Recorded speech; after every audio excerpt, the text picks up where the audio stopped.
Hey guys, hope everyone's doing well. This is Dr. McAndrew, and I am here today to talk about Salus University and some of the shenanigans that goes on there, some of the things behind the scenes that they don't want you to know.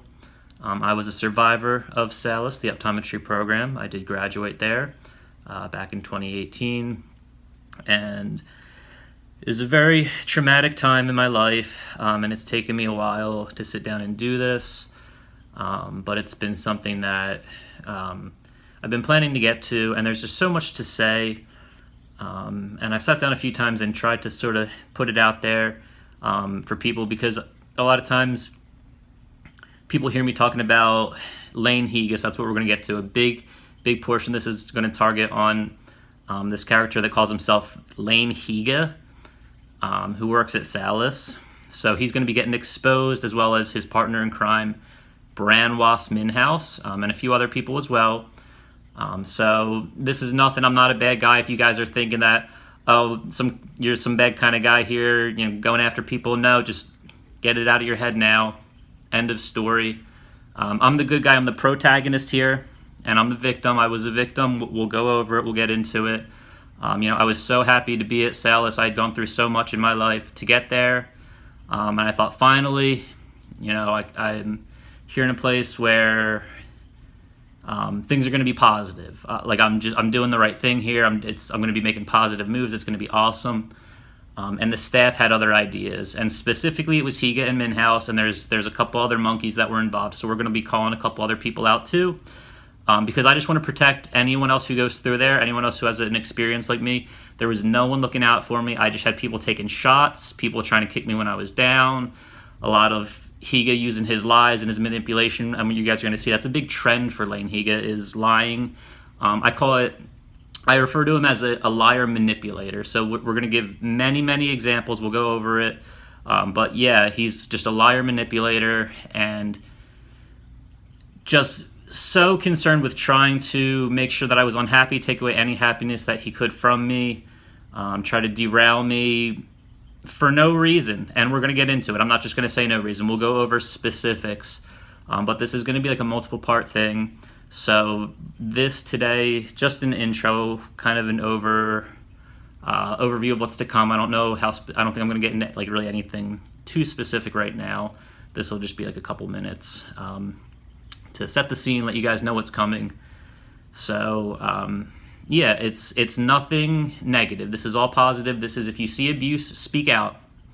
I'm not here, I don't go after people. And I will say I've been working as an optometrist for like 3 years now, have not had any issues. I mean, here and there, we all have bad days, things like that, but I mean, it's been fine. It's been totally fine, but for some reason, Laine Higa, Minhas, and probably a few other people, like, initial impression meeting me, and then ran with that, had this initial kind of impression, like, and I don't even talk like this, but like, I wouldn't be a success. I don't know what that means. It was never explained to me really what they meant by that, and I wasn't like failing anything. I was passing everything, but they kind of discussed me behind my back. And these are people that didn't get to know me, like Higa and Minhas were not people that were in my suite. I did not work with them generally, but they kind of just they were like a friend group. There's like a sort of a clique there, so we'll talk about that. Kenny, Aaron Kenny is involved with that clique, so we're going to talk about it. But they just came up with this this big idea that I won't be a success, and that it's their duty. It's this important thing to just put a stop to me. So it's what I call bad science. That it's top down. So for good science, which anyone at a graduate level I thought understood, you have to look at evidence to come to a conclusion. You can't start with your conclusion and then try to find evidence to fit that, because then everything is skewed. But that's sort of what they were doing at Salus. And again, predominantly Higa Minhas. We'll get into details, but yeah, day one, we see someone who won't be successful. You won't be a success. And that's kind of, the attitude that you're getting tossed at you the whole time you're there. This, nose in the air type of stuff. yeah, you won't be a success. So then they start looking for things and they start reporting me for anything, and I never gave them any. I never really did anything wrong. So it would be studying quietly in an exam room when there's no patient. Like I would study in between patients. The alternative would be sort of they had these team rooms you could sit in with your group and like chat. I guess you could, in theory, study in there and quiz each other, but generally people are just in there chatting, like, no big deal. But for me, I was trying to be productive. I had a tendency that I liked, if I had some free time, I like to just sit in my room, try to study. So I would get in trouble for that. They would call me out, and if the lights wouldn't be on full illumination, because I would study with them on like a little bit dimmer, just more pleasing to my eye, helps me cut out some of the outside noise. So that was like a huge deal, again, because they're trying to find something. I didn't give them anything. So yeah, I was in the dean for this. Lights not on full illumination while I was studying. I had to speak to the dean multiple times for that one. What else did I do?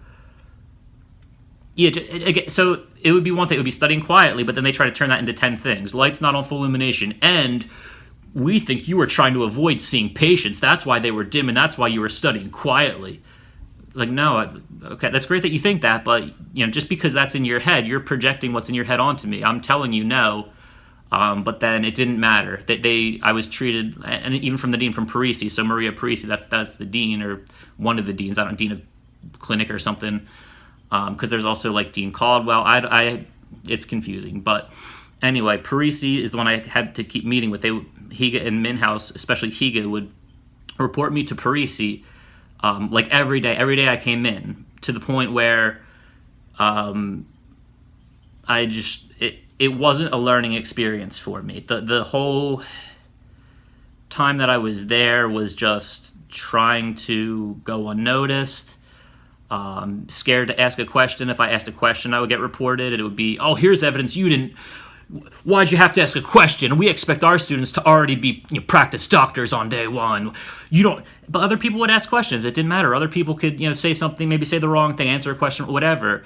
But for me, anything, and I had to see the dean. It didn't make sense. It didn't add up, and it was very clear and very obvious that there was ulterior motives, that I was being discussed behind my back.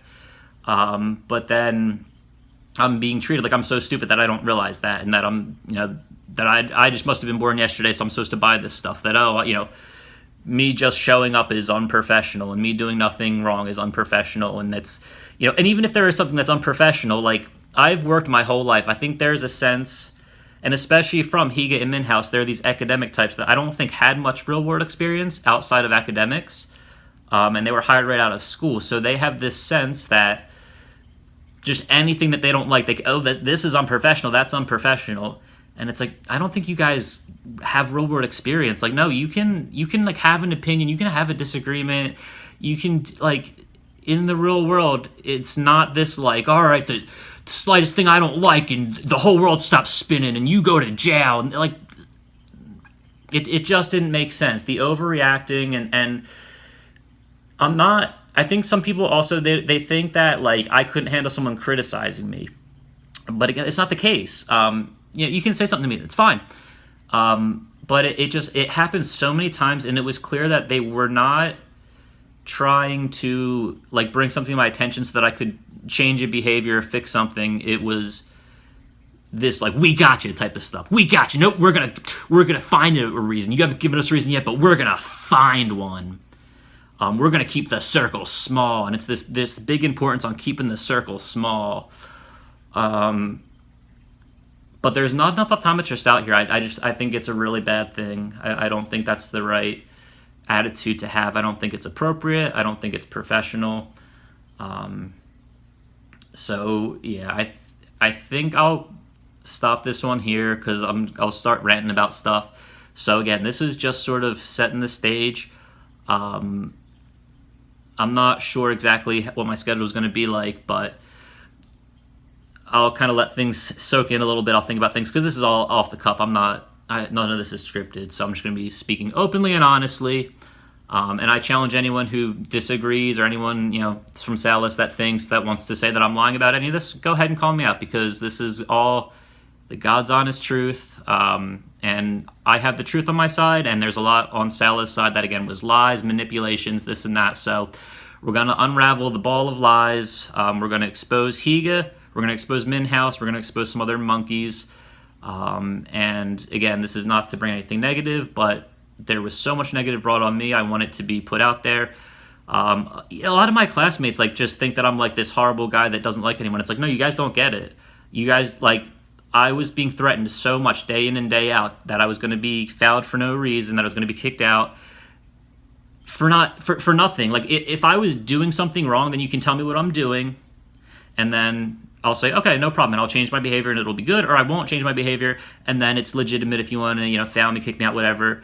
I can't argue it. But when it's just you being you, just you speaking your mouth, we don't like the tone that comes out, we don't like your accent, or whatever it is, just me existing was enough to get reported. Me just showing up and doing my job, seeing the patient, was enough to get reported. So it would get to a point where I'm just not learning anything, where day in and day out at clinic, I just keep my head down, don't talk to anyone, don't ask a question. When it's time to see the patient, just do all the tests, write the results, check their vision. We'll have to report to the doctor, just say, here's the new prescription, everything's good. Don't ask a question. Even if I don't know something, just say everything's good, just move on.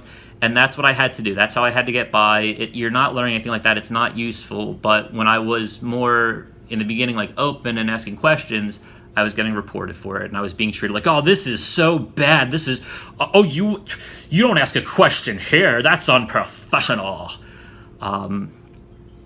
So yeah, I want people to be aware of this if they're going to Salus. And if anyone's there at Salus now, if you're having any issues, reach out to me. Let me know. Whether it's Higa, whether it's Minhas, whether it's anyone else, let me know. Because they know that I'm not the guy to fuck with. So let me know, and we're going to solve it together. All right, guys, I'm going to see you in the next one.